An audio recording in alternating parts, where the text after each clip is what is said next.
Evening, everyone. We'll give people a few minutes to filter in. Thank you for joining us. Hope everyone's semester is getting started well and everyone's staying warm despite single-digit temperatures. All right, it looks like people joining has slowed down, so I'll go ahead and get us started. Thanks again for everyone for joining us tonight. We'll start with introductions. My name is Richard Sharp. I'm an assistant director with the housing services team. I'm primarily responsible for doing things related to communication. So that's things with our website, that's supervising our call center, and I send out a lot of the emails. So if you ever get an email from the housing team, that probably came from me. So that's a little bit about what I do. Good evening, everybody.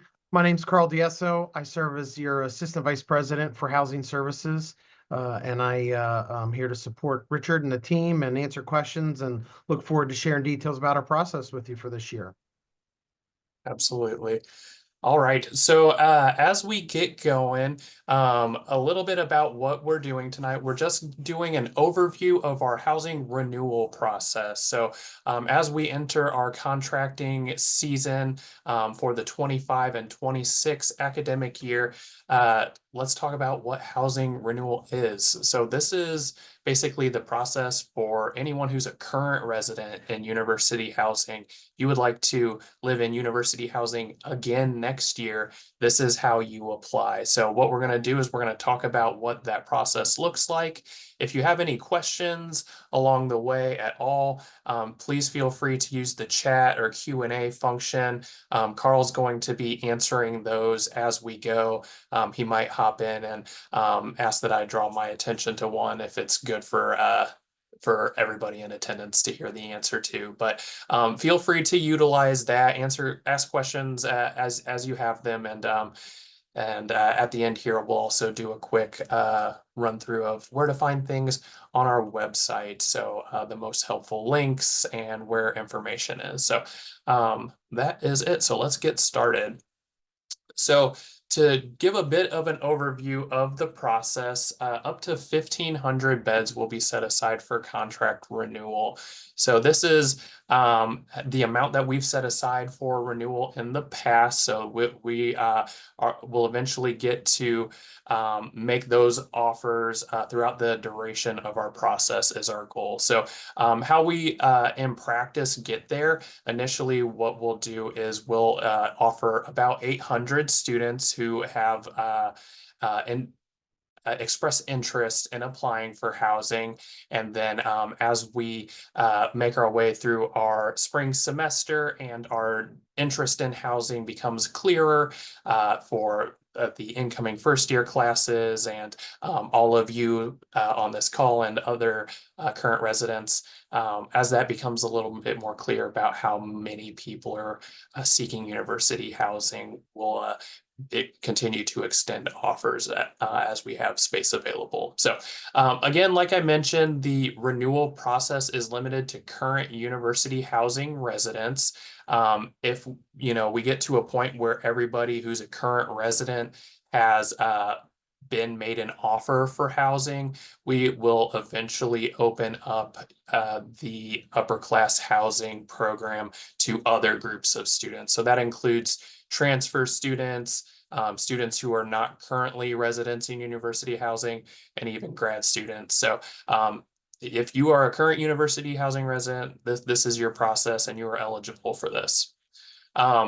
When it comes time to make offers to apply, we have done this in the past based on your TG cohort and your honor status. So to explain a little bit more about what that looks like, the university has kind of taken the stance that we really emphasize offering our housing program to the newest students as they come in. And so, as I'm sure many of you are current first years now, the incoming first year class, much of our housing program will be made available to them.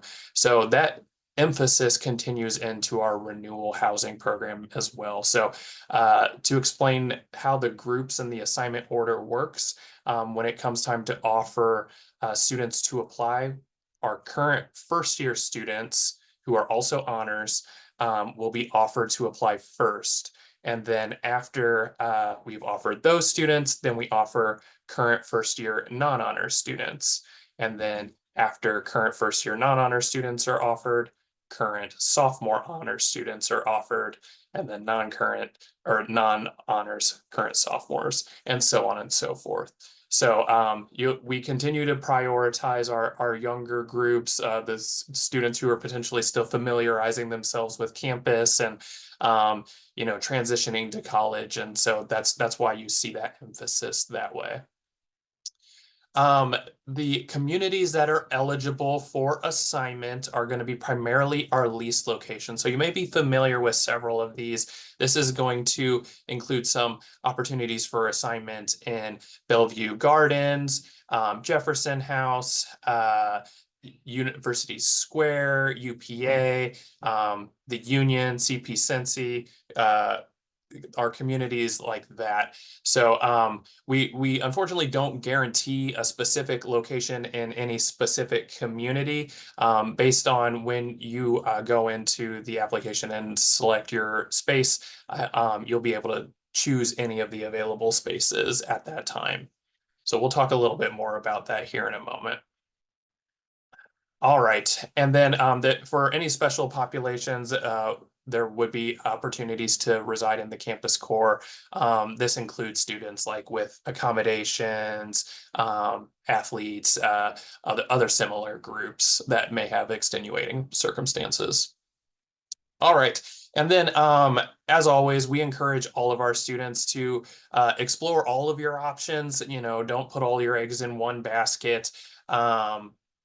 Such as ours. So this includes seeing what's available in the surrounding uptown area. If you're not aware, coming up here in a few weeks, undergraduate student government will have a off-campus housing fair event where they bring a lot of nearby property management companies, leasing offices, things like that, and they get them all in the same space, and you can go around and get a lot of information about a lot of different properties all at once. So they make it really convenient for you. They do this every semester. So there was one of these in the fall as well. But this is when the spring semesters will be. So a lot of those properties are going to be leasing now. So highly recommend all of you attend that. And then we have our housing search page here, the bottom QR code. This is a page that we've created to kind of offer you suggestions, resources, advice for if you do look for housing options outside of university housing, maybe questions to ask, ways to go about conducting that search, and similar advice. So highly recommend making use of that resource as well.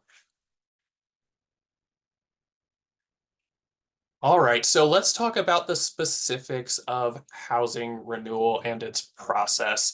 So here, what you'll see the specific dates for when our different steps will be taking place. So housing renewal kicks off on February 3rd. So that's going to be your important date to remember.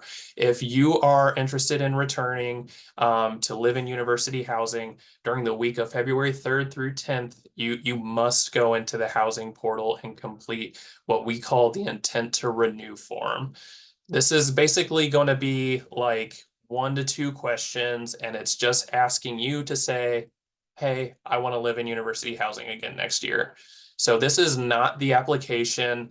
This is just a tool for us to gauge interest and really so that there's not like a rush in our software all at once. So it doesn't matter if you do the form on February 3rd or if you do it on February 9th.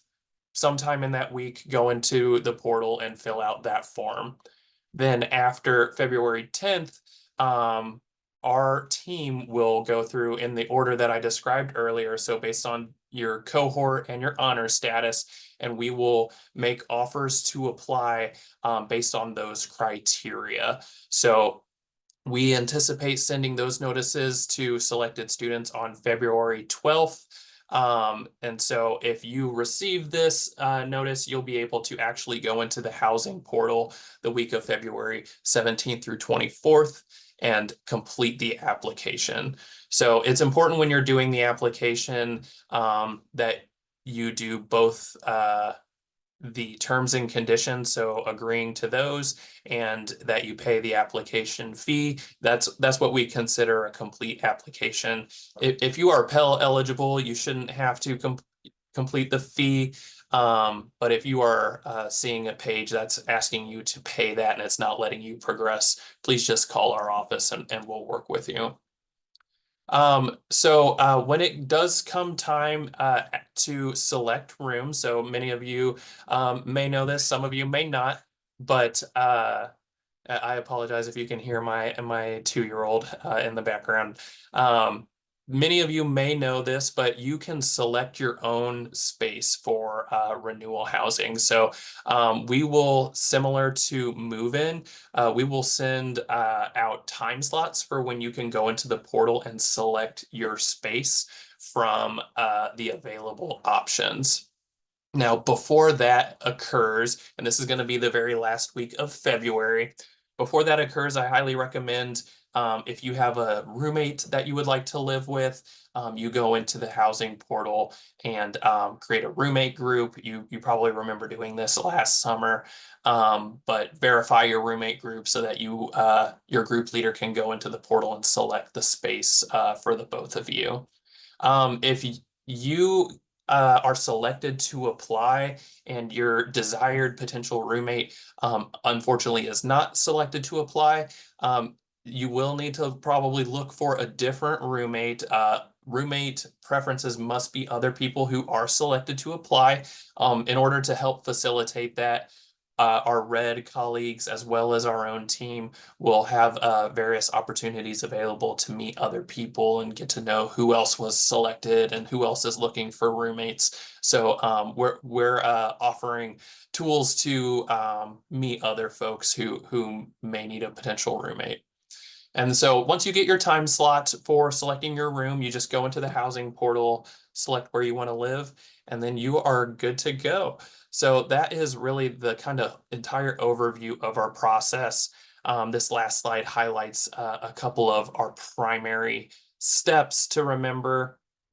Again, that February 3rd through 10th is the really important first step. If you miss this week, unfortunately, what's going to happen if you do want renewal housing is we're going to ask that you go onto the wait list. And then after other folks who did do the intent to renew form and followed all of our directions, after they're offered the chance to apply, then we'll get an offer to you. So if you want housing, go into the portal February 3rd through 10th, anytime. It doesn't matter. It doesn't have to be the 3rd necessarily, just anytime that we can complete that. And then the other important weeks are listed here as well.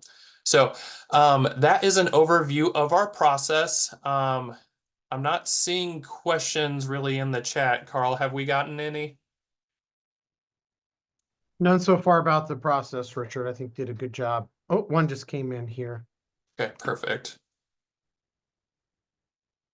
So this one is asking about, are we talking about process for upperclassmen? Yes. Essentially, right, first-year students, incoming students are in a separate pool and a separate application process. So we're only talking about current residential students, which as they move into next academic year will be typically above first-year student housing and considered first-year students would be considered upperclassmen. So that is correct. This is an upperclassmen process.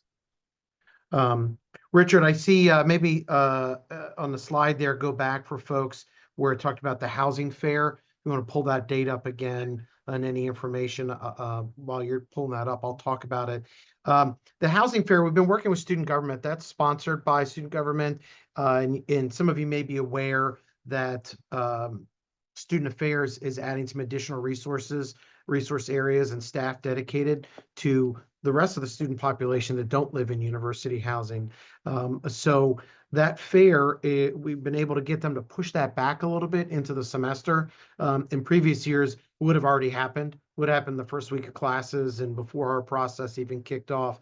So what we've got them to do is slide it a little bit back so that as you're working through your options, getting yourself set up, you have a time to really understand um, uh, what your options are and really think about, okay, where do I want to be? Where do I want to go? You will see all the local landlords there. You'll see some additional resources available. I don't know if they've got a web page up yet, Richard. Have you seen one appear on the web for the site for the event? I have seen a web page. It's a little bare, but this event does take place in TUC. So it's in the on the second level, um, above where all the restaurants and everything is, and just that open area right inside those main doors is everyone will have like tables and stuff set up. So that's where you can go for this event. So that's February 5th from 11 a.m. to 2 p.m. in TUC. That'll be where you want to go to check that out.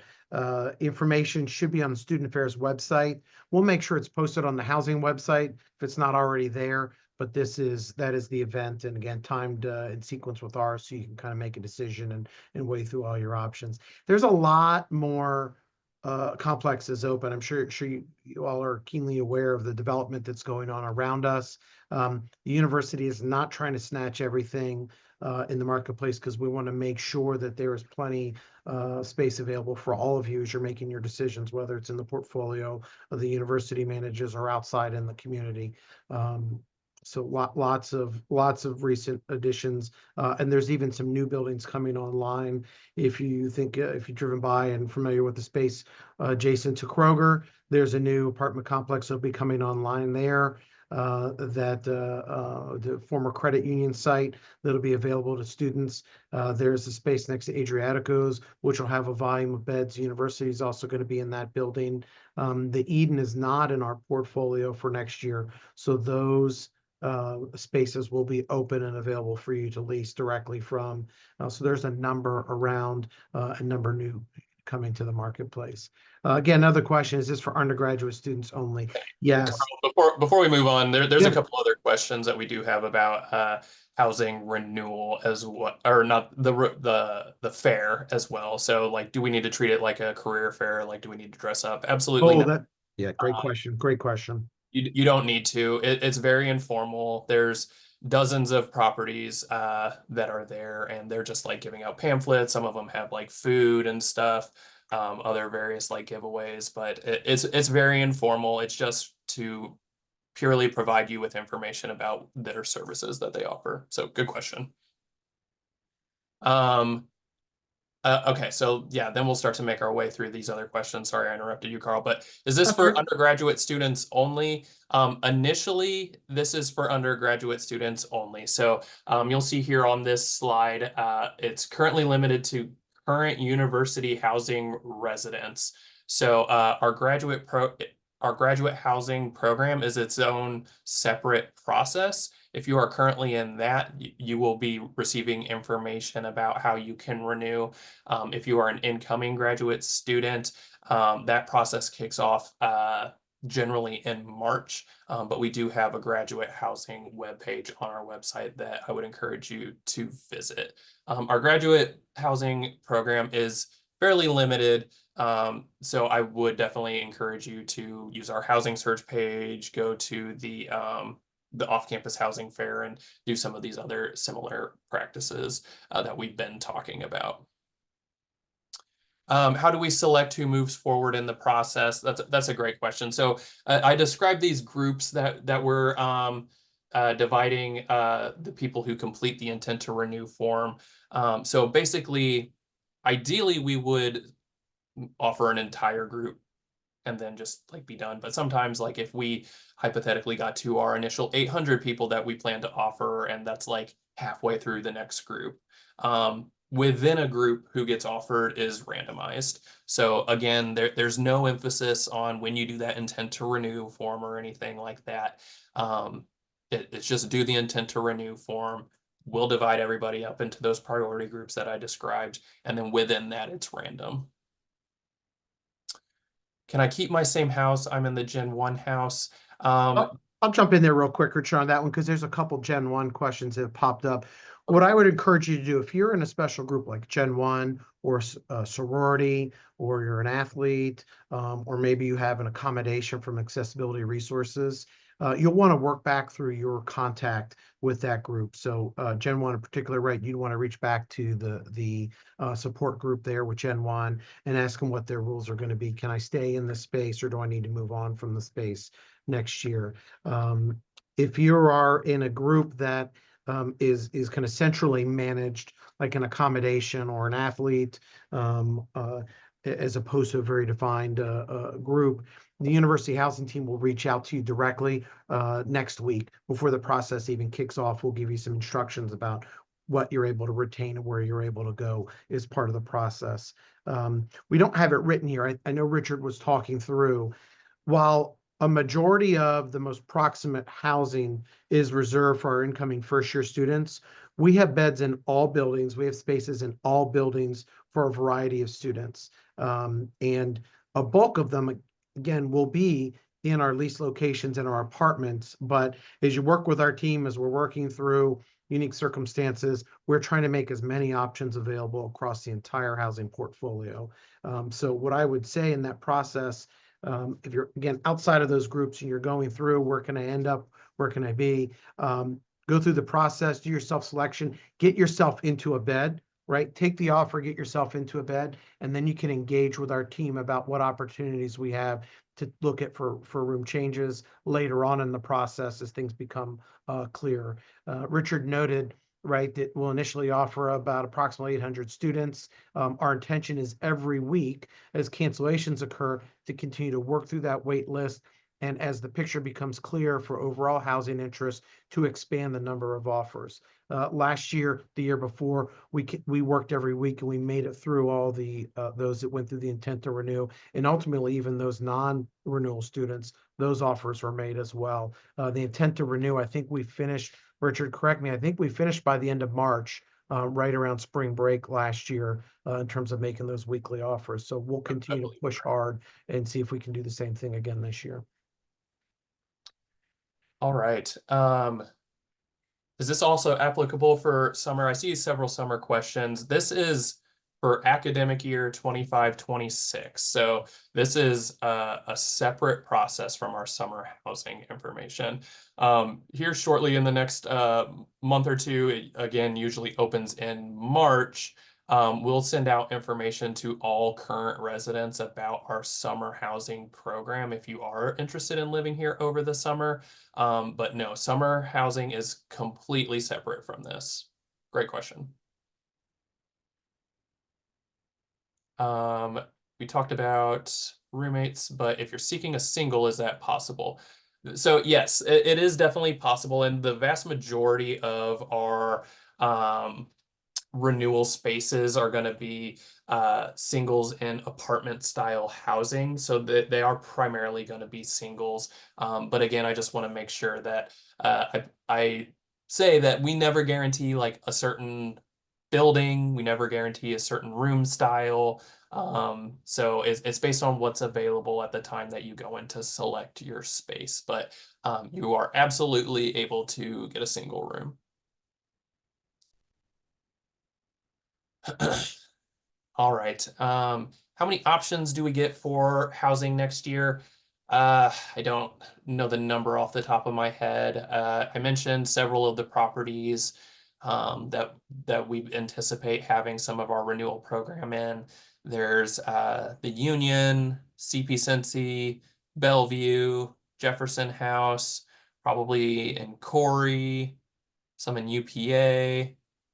So I believe that's five or I, six. I might be. Richard, I'm counting in the background. I see 9 Okay, that they should see while they're logging into the portal initially, awesome. with the opportunity, with some folks that need unique assignments or a little bit of help from us. Again, I'm going to tell you, it's probably easier if I do it in the reverse for everyone. The only place we do not have any beds set aside for upperclassmen is Turner Hall, Dabney Hall, and our graduate housing facility, Senator Place. Everything else has beds potentially available as housing interest is clarified. Awesome. Co-op question. I want to renew, but for spring 26, I have co-op. How would that work? So that's a great question. You are absolutely able to renew, and much like the university at large, the housing program is completely supportive of the co-op program. So we actually have a full page on our website about how this works. But essentially, what you would do is nearing the end of the fall semester, we would ask that you send your co-op offer letter to our housing office, and then we would just let you out of your spring obligations. You are able, if your co-op is local, you can continue to live in housing if you want, but you don't have to. You would get the option. So that's how that works. Another summer, that was answered. Someone were to transfer here this spring, would they still be considered a first year until next fall? So anyone who's transferring here this spring, if they're a current resident, they can do this process. So they are able to complete the intent to renew, and they are eligible to be selected to apply. So that's a great question. If they're not a current resident, then they'll initially go on the wait list.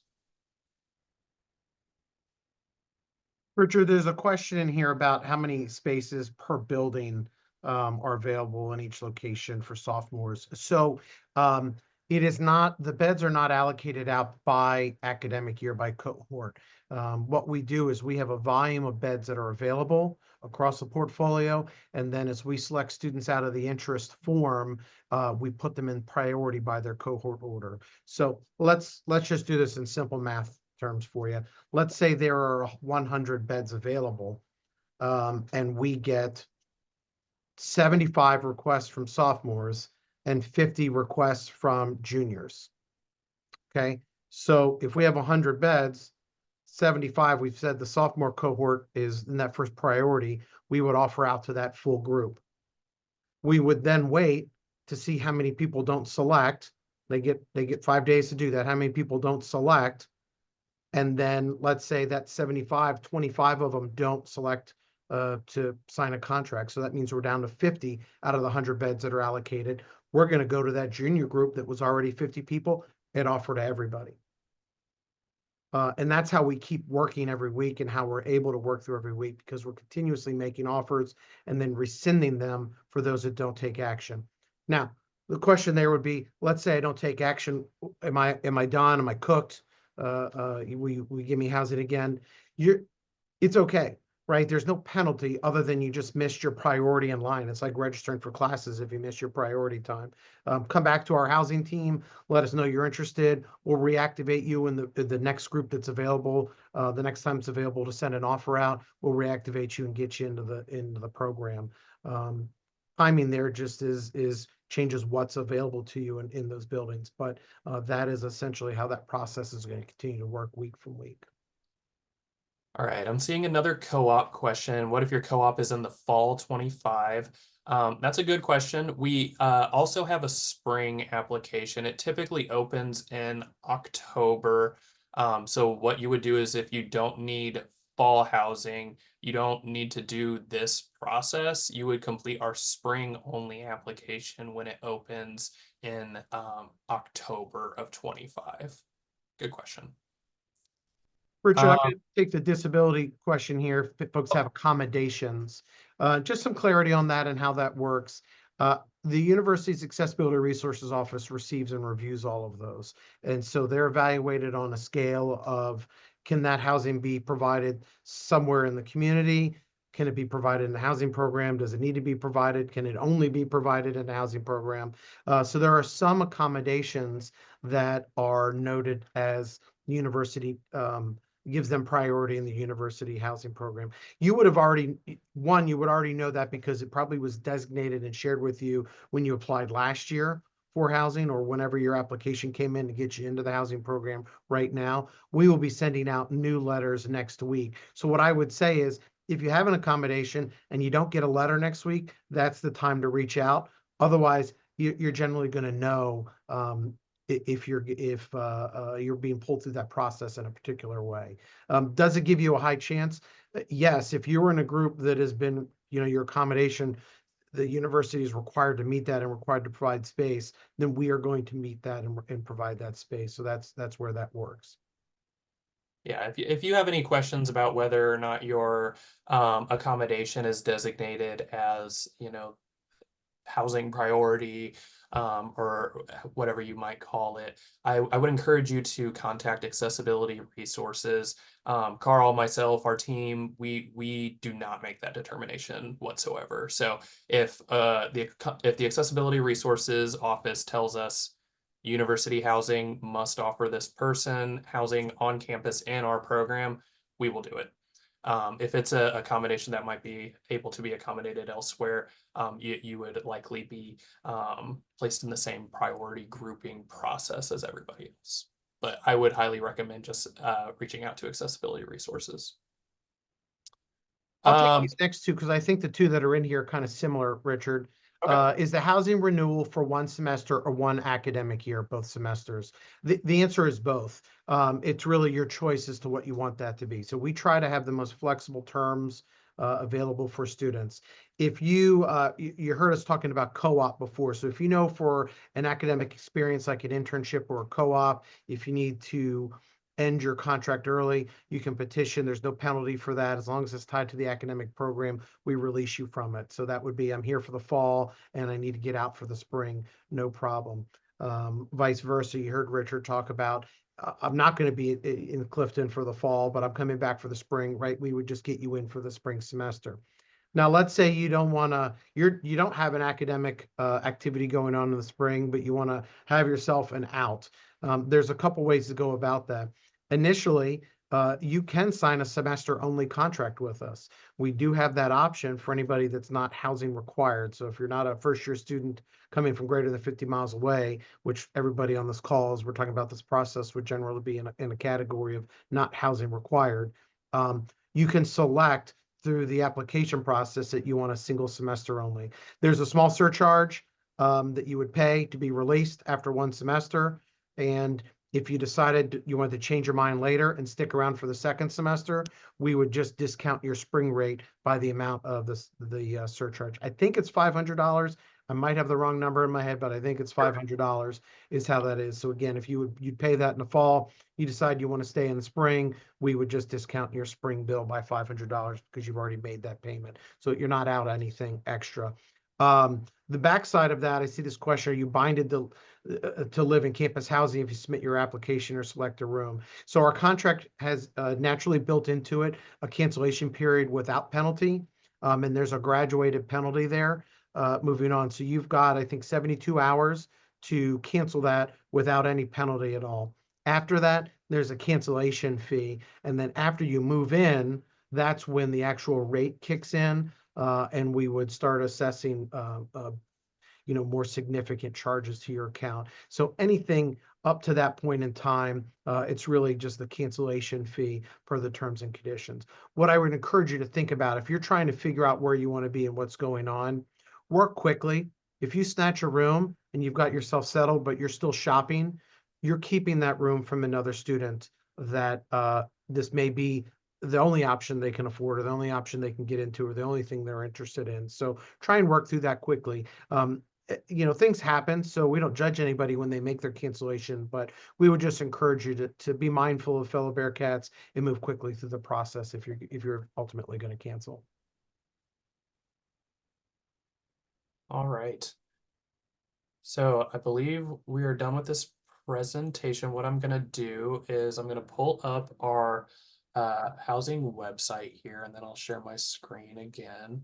And then I'll just show everyone a couple of quick, helpful pages that as you're making your decisions, you might want to refer to. All right.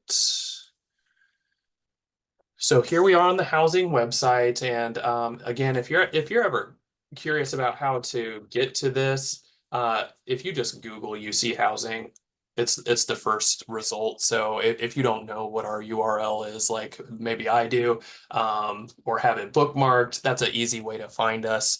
So this is our home page. But to get information about the renewal process, you'll come here to apply. And then just beneath here, we've got our renewal page. And all of this information that we just talked about in this program, how it works, a walkthrough video. It explains the priority order and what that looks like, the roommate information we talked about. And then we've got our timeline here. All the information we just talked about is in here. We've also got some helpful walkthrough information. So here's like how you could select your room. We have other how-to videos also on our how-to page. So if you wanted to go straight here, it's the second result instead of the fifth. And then this walks you through the application, making roommate groups, all of that important information. So these are the primary pages you're probably looking for. I referenced our housing search page. If you are interested in looking elsewhere outside of university housing, you can come here to where to live, and you'll want this rentals and leasing page. And this is going to provide some of that advice that I referenced, maybe questions to ask, possible nearby companies to look into. We don't specifically like endorse or like say like these are good companies, but if somebody contacts us and says, hey, we're near campus, like can you put us on the website? As a service to you all, we throw that information up there just to make it easy for you all to find options. So here's some potential people to look into if you want to look elsewhere. And here at the top, we've also got undergraduate student housing's sponsored off-campus housing page as well. So that's I where you would can find everything. Go ahead, Carl. I was just going to jump in there. I think Richard's spot on. We're trying to provide a kind of easy search tool and reference. But there are all types of housing in the Clifton area. There's all types of landlords in the Clifton area. I would encourage you before you sign anything, before you pay any money, make sure you're comfortable with the option. Do not feel pressured into something quickly that you need to write a check and hand over cash to someone. You should be able to see the property first. You should be able to see the things that make you feel comfortable. Is it well maintained? Does it have life safety things that I would expect to be in this property? Is there a smoke detector? If it's a large building, does it have a fire alarm system? Are there sprinklers? Is it secure? Particularly as you're looking through the off-campus fair and getting in touch with landlords, you want to evaluate those things. The landlords that we have listed, I think the other thing I'll note, and when we talk with families and students, these are management companies. This is not, Steve that had bought a house 15 years ago and rents it out to students every year and has a day job. Nothing against Steve and Steve's house. I'm sure it's great and it's really affordable, but these are full companies that provide 24/7 coverage of the facilities. They have professional managers, they have professional maintenance. There's usually more services available to you. So we encourage students to look there first because that's going to be more similar to university housing program versus just signing a lease to rent a bed in a house that you're having to manage more of it on your own. So we have a question here in the chat. Are there suggested off-campus housing within walking distance of campus? And so many of these that are listed here on our page are going to be within walking distance. Again, like Carl just mentioned, we don't specifically endorse any of these companies. We make this information available as a convenience to you, but there's no replacement for doing your own research into each of these businesses, finding reviews, all of that stuff to see if that's something that's going to work for you. So reference this page, ask these questions, just to protect yourself and everything. We want the best for all of our students, but yeah, not all landlords treat everybody equally. So And I would say, in regard to that question, there continues to be a lot of apartments within a mile radius. mhm. But there are some trade-offs if you go a little further out. You're generally going to find the price changes. You get a little further away from campus, you probably can find something a bit more affordable. Um, lower price point. You might find better amenities, different amenities that are focused. If you're an upperclassman, you might want to be looking at a facility that's got more things geared towards a young professional as you're transitioning away from university housing and university lifestyle. So I think there's some trade-offs there. You can certainly get Metro Bus information online. We continue to work, our transportation services team continues to work with them very actively about where we know students are, enhancing lines, trying to get folks moving back and forth to the various campuses and from various spots around the city. There's a high number of students that go to live downtown towards the banks or over at Mount Adams or even across the river in northern Kentucky.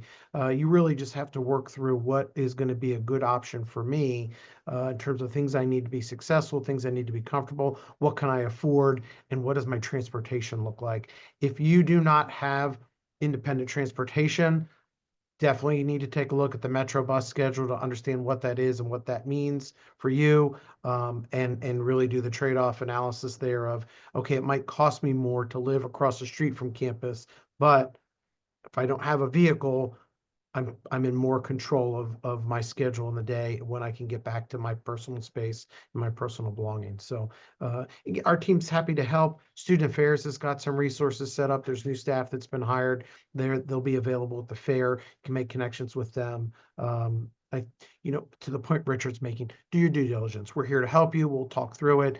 Ultimately, you're going to make your decisions, but make sure you are asking questions. Do not feel pressured into signing something quickly. I can tell you there are a lot more beds in the market this year than in any other year. So you should not see a crazy scenario as you're talking to landlords. They will make you think that you need to sign right away, right? Because that's their job, is to close that deal and sell those beds. But I think, again, you have a little bit of time to do analysis and to look. And I don't think it's unreasonable to ask somebody to say, can you hold this for 24 hours for me while I have a discussion with roommates, mom, dad, whoever, and I'll be back to you tomorrow. Usually they'll, if you're having a serious conversation with one of the companies, particularly the privately managed ones, they're usually willing to do that. All right. Well, that concludes our planned materials that we were going to go over.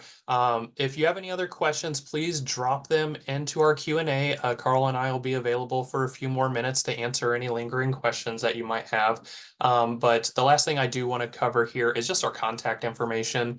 If you do have any other questions that you think of later, please feel free to visit our website here on under Contact and Help. We've got our phone number here, how you can email us. We also have this chat bot here down in the bottom right corner. It'll answer a lot of questions for you automatically and instantaneously, or it'll take you to the right web page where you can find that information. And during business hours, we also have our call center team doing instant messaging. That's another option for getting your questions answered. But thank you all for attending. Again, if you have any last questions, please drop them in the chat. Otherwise, please enjoy the rest of your evening and stay warm and stay safe. All right. Have a good night, everybody. Thank you for coming.